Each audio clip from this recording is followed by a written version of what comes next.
Good evening, sir. My name is Pintu Devnath and I am from Malda, West Bengal. Sir, I am on a BA honors. So I have some question about kafir. So some Muslim men are said, non-Muslim men, that they are kafirs. So मैं इसके बारे में आविधानिक अर्थ काफिर का जितना तक जानता हूँ, कुफ्र से आया है ये सब।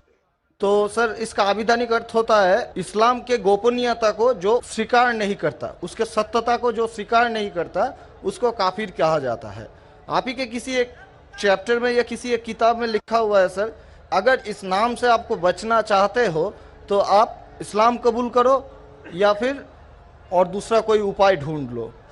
ये दूसरा कोई उपाय ढूंढ लो, ये सर मैंने नहीं पढ़ा है, लेकिन मैं ये अपने दिल से बोल रहा हूँ।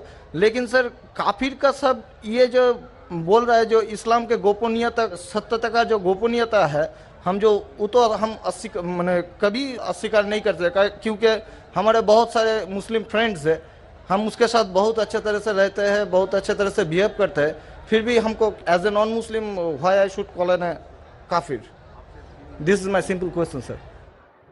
भाई साहब का सवाल है कि काफिर किसे कहते हैं। खुद ही काफिर का उसने मानी भी दिया, क्योंकि उनने मेरी कैसेट सुन चुकी है और मेरी किताब भी पढ़ चुकी है शायद।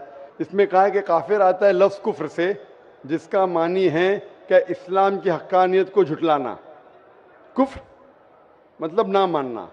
इन शॉर्ट काफिर मतलब जो इस्लाम की हक्कानियत को नहीं मानता है, जो नॉन मुस्लिम है। तो अब नॉन मुस्लिम है क्या है? नॉन मुस्लिम है ना, अब नॉन मुस्लिम तो काफिर ही कहेंगे ना। और जो आपने आखिरी पार्ट जो बराबर से नहीं सुना, मैंने ये कहा आप चाहते हैं कि कोई आपको काफिर नहीं बोले, आपको क्या गाली लग रही है? काफिर गाली नहीं ना। काफिर मतलब जो इस्लाम को नहीं मानता। इंग्लिश में बोलेंगे नॉन मुस्लिम। अगर आपको गाली लगती है कि काफिर गाली है, एक चीज अगर आपको लगता है गाली है और कोई आपको काफिर नहीं कहे तो इस्लाम कबूल करो, कोई काफिर नहीं कहेगा। ये किताब में लिखा था और कुछ नहीं।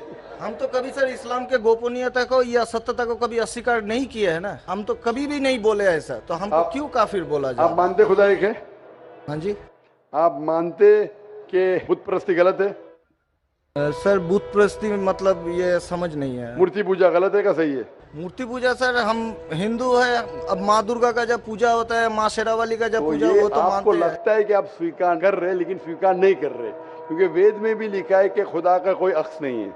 मूर्ति पूजा भी गलत है हिंदू मजहबी किताब में।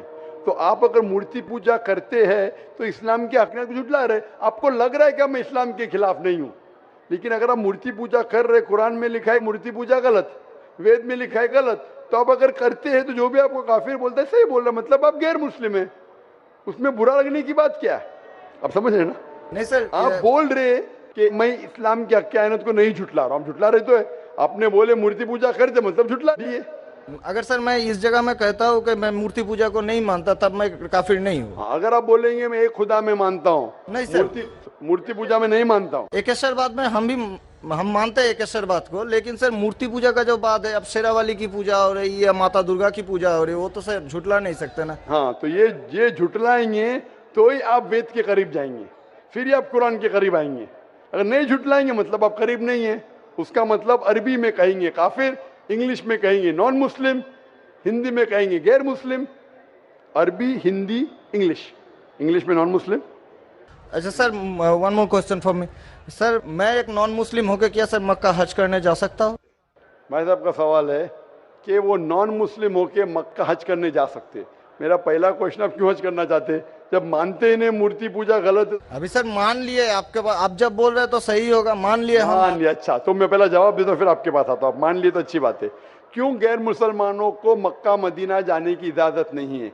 क्योंकि हर शहर के कुछ शराइत होते हैं। जैसा कल मैंने कहा था, हिंदुस्तान में कुछ एरिया है जिसे कहते हैं कैंटोनमेंट एरिया। कैंटोनमेंट एरिया मतलब सिर्फ मिलिट्री के लोग जा सकते हैं, civilians not allowed. Civilian not allowed. आप सुन चुके मेरा जवाब, सिविलियन नॉट अलाउड। मैं कहूँगा मैं हिंदुस्तानी नागरिक हूँ, हिंदुस्तानी नागरिक है, सही है, कैंटोनमेंट एरिया में अलाउड नहीं है। वो लोग जो अपनी जिंदगी देश को बचाने के लिए लगाए हैं उनको अलाउड है। उसी तरीके से मक्का मदीना हमारा इस्लाम का कैंटोनमेंट एरिया है। वो लोग जो अपनी जिंदगी देने को तैयार है इस्लाम के लिए, वो लोग का अलाउड है, बाकी लोग का अलाउड नहीं है। पहला जवाब। दूसरा जवाब, हर मुल्क में जाने के लिए वीजा की जरूरत है। वीजा मिसाल सिंगापुर में गया था पहली बार, 1986 में इमिग्रेशन फॉर्म में लिखा था डेथ टू ड्रग ट्रैफिकर। अगर ड्रग आपके पास मिला, कत्ल। मैं नहीं बोल सकता अरे डेथ पेनल्टी खराब है, सिंगापुर में आने का है, रूल को फॉलो करो, वरना सिंगापुर में मत आओ। आप समझे ना? इसी तरीके से हर कंट्री में जाने के शराइत है। अमेरिका जाने के लिए सबसे ज्यादा शराइत है। तुम ये करते, are you a terrorist? Sir जहाँ पर आपको भी रोका आर गया यू अ था। टेररिस्ट क्वेश्चन है। किसने हाँ लिखा मैं अभी तक जानता नहीं हूँ। किसने हाँ लिखा अभी तक मैं जानता नहीं हूँ। Do you belong to terrorist organisation? अभी तक के मैं नहीं जानता हूँ किसने हाँ लिखा। ये क्यों लिखते पता नहीं मुझे। इसी तरीके से मक्का मदीना जाने के लिए एक अहम शर्त है, सबसे अहम शर्त जो जरूरी है वो ये है कि वो शख्स जो मक्का या मदीना जाना चाहता है वो अपने जबान से कहे ला इलाहा इल्लल्लाह मोहम्मद रसूलुल्लाह, ना कोई माबूद है सिर्फ अल्लाह के, और मोहम्मद सल्लल्लाहु अलैहि वसल्लम के पैगंबर है। इसमें अगर आपको यकीन है तो आप जा सकते हैं। नहीं सर, इसमें बहुत एकदम यकीन है, क्योंकि हम जब 4 साल पहले ट्रेनिंग में थे तब हमारा एक दोस्त, मैंने दोस्त का दादा हुआ करता था, बड़े भैया से, उसने हमको सिखाया कभी किसी मस्जिद के सामने से जाओ, अगर तुमको कुछ ना आए सिर्फ यही बात बोलो ला इलाहा इल्लल्लाह मोहम्मद रसूलुल्लाह, ये बहुत माशाल्लाह। बोलने के अलावा यकीन करते हैं खुदाई के? हाँ जी। अब आपको यकीन है कि बुत परस्ती गलत है? आज से तो यकीन हो गया, ठीक है? अब आज से यकीन हो गया, कल क्या किया वो माफ हो जाता है। आप मुसलमान बन के कल क्या किया माफ हो जाता है। तीसरी चीज, क्या आप मानते हैं मोहम्मद सल्लल्लाहु अलैहि वसल्लम आखिरी पैगंबर है? हाँ जी। तो आप मुस्लिम बनना चाहते हैं? अभी ये तो पिताजी और माताजी के ऊपर डिपेंड करेंगे। नहीं, आप बनना चाहते, पिताजी माताजी ने, आप बनना चाहते हम हैं? अकेले बन के सर, वो लोग भी तो हमारे लाइफ इंशाल्लाह आएंगे। वो आएंगे क्या नहीं, अल्लाह ताला उनको पूछेगा। पहले आप कबूल करेंगे फिर उनको लेके आएंगे ना। हम तो तहे दिल से आपका बोल रहे हैं कि हम ठीक है, कबूल तो आप करना मानते चाहते हैं। खुदाई के? हाँ, आप मानते मानते हैं। बुत परस्ती गलत है? गलत है। आप मानते मोहम्मद सल्लल्लाहु अलैहि वसल्लम पैगंबर है? हाँ। आपको कोई भी जबरदस्ती कर रहा है ये कहने के लिए? नहीं कोई दबाव नहीं कोई भी आपको रिश्वत दे रहा है? नहीं। आप अपने दिल से करना चाहते हैं? हाँ, तहे दिल से। उसके बाद जिसको भी आप कहने के आप कह सकते हैं। तो मैं अरबी में कहूँगा, आप दोहराएंगे? Why not. अशहदु अशहदु अल्लाह अल्लाह इलाहा इलाहा इल्लल्लाह इल्लल्लाह व अशहदु व अशहदु अन्ना अन्ना मोहम्मदन मोहम्मदन अब्दुहु अब्दुहु व रसूलुहु। उरसुलुहु। मैं शहादत मैं शहादत देता हूँ देता हूँ कि कि अल्लाह अल्लाह के अलावा अलावा कोई माबूद नहीं कोई माबूद नहीं और मोहम्मद मोहम्मद सल्लल्लाहु अलैहि अलैहि वसल्लम वसल्लम उसके पैगंबर उसके पैगंबर और बंदे हैं। माशाल्लाह, मुसलमान हो चुके। अभी मैं दुआ किया इंशाल्लाह अल्लाह ताला को और हिदायत दे, आपको सबसे बेहतरीन जिंदगी दे इस दुनिया में और आखिरत में भी। और मेरी आपसे इल्तिजा है कि ये पैगाम आप अपने वालिदैन के पास भी लेके जाइए, क्योंकि आपका फर्ज है कि आप उनको हक्कानियत बताएं। सर और इंशाल्लाह आपको अगर जाने का है मक्का, अभी आपको पासपोर्ट में चेंज करने पड़ेगा, और इंशाल्लाह मक्का आप जा सकते हैं। इंशाल्लाह आपको मुश्किल है तो मुझे कहिए, मैं इंशाल्लाह आपको मक्का लेके जाऊंगा इंशाल्लाह। Sir one more question sir, please sir. Sir मैं सर एक मेरा सर लाइफ अचीवमेंट चाहिए सर, प्लीज सर एक ऑटोग्राफ देंगे आप?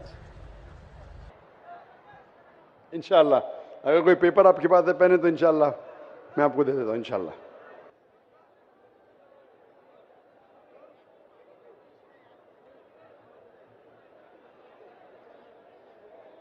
माशाअल्लाह, लोग जुर्रत और हिम्मत से काम ले रहे हैं हक़ को जानने के लिए, हक़ को मानने के लिए।